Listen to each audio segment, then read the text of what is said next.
Ang mole cricket o burador sa tawag ng mga Ilocano ay isang kakaibang insekto na matatagpuan sa ilalim ng lupa, lalo na sa mga palayan. Kulay kape ito, may makinis na katawan at may malalakas na panghukay sa harap. Parang kamay ng talangka. Pero ang nakakagulat, isa ito sa mga itinuturing na exotic food ng mga Ilocano. Imbes na katakutan, ginagawang masarap na ulam. Karaniwang ginigisa sa bawang at sibuyas, piniprito hanggang malutong, o kaya naman ay iniihaw sa baga para sa smoky na lasa. Kapag naluto, malutong sa labas, malambot sa loob. Sinasabing ang lasa ay parang pinaghalong hipon at talangka.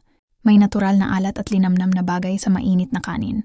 Sa Ilocos, ang pagkain ng burador ay bahagi ng kultura.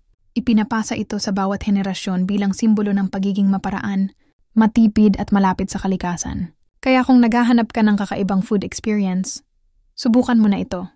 Maaring sa unang tingin ay parang hindi nakakagutom, pero pag natikman mo mapapasarap ka talaga.